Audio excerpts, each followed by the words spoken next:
ప్రతి సామాజిక వర్గానికి పదవులను కేటాయించి మరి అంతేకాకుండా సంక్షేమంలో కూడా మరి ఎస్సీలకు కానివ్వండి, బీసీలకు కానివ్వండి, మైనారిటీలకు కానివ్వండి, ప్రతి ఒక్కరికి సంక్షేమంలో కూడా పెద్దపీట వేసి మన ప్రభుత్వం అంటే సంక్షేమం, అభివృద్ధి, అది కూడా సామాజికంగా మనం పూర్తి స్థాయిలో మనం అందరికీ ఇచ్చిన మాట ప్రకారం మేనిఫెస్టోలోని మనం కూర్చిన ప్రతి అంశాన్ని, ప్రతి ఒక్క వాగ్దానాన్ని అన్ని కూడా నెరవేర్చి 99% కాదు 100% మనం నెరవేర్చినాం అని తెలియజేయడానికి ఈ యొక్క యాత్రను రూపకల్పన చేసిన మన జగనన్నకు ముందుగా మన రాష్ట్రం తరపున, మరీ ముఖ్యంగా మన చిలకలూరుపేట నియోజకవర్గం తరపున మనం కృతజ్ఞతలు తెలియజేసుకోవాలి. సామాజిక సాధికారత గురించి మనం మాట్లాడాల్సి వస్తే ఇదే మన చిలకలూరుపేట నియోజకవర్గంలో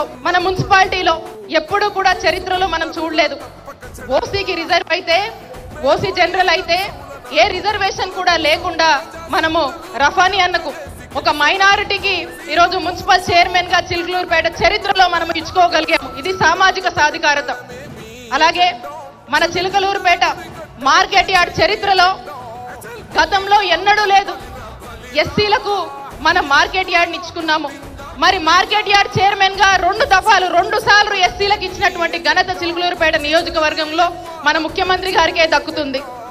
అలాగే మరి ఎస్టీలకు సంబంధించి మరి ఏదైతే ఫైనాన్స్ కమిటీ ఉందో దానికి సంబంధించి ఆ ఫైనాన్స్ కి కమిషన్ కి సంబంధించి మరి మెంబర్ గా ఎస్టీలకు సంబంధించి కోటా నాయక్ అన్నకు మనం ఇచ్చుకున్నాము.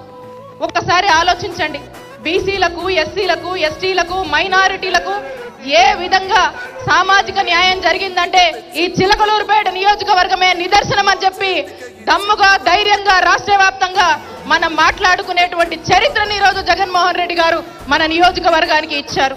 ఈ ప్రాంతం ఇప్పటిదాకా అభివృద్ధి కాలేకపోవడానికి ప్రధానమైనటువంటి కారణం ఎవరు? ఈ దేశాన్ని, ఈ రాష్ట్రాన్ని ఇప్పటిదాకా పరిపాలించినటువంటి రాజకీయ పార్టీలు.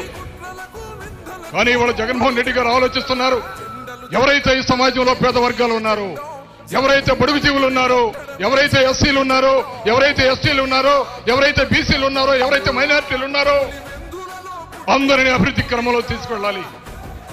అందుకే ఇవాళ జగన్మోహన్ రెడ్డి గారు ఒక మాట అంటున్నారు, ఈ దేశంలో ఉన్నటువంటి ఏ ముఖ్యమంత్రి గారు అన్నటువంటి అద్భుతమైనటువంటి ఆలోచన ఆ మాట. నా ఎస్సీలు, నా ఎస్టీలు, నా బీసీలు, నా మైనారిటీలు ఈ దేశంలో ఏ ముఖ్యమంత్రిని అనగలిగాడా? ఒక్క జగన్మోహన్ రెడ్డి గారికి సాధ్యమైతుందని కూడా ఈ సందర్భంగా మీకు మనం చేస్తున్నాను.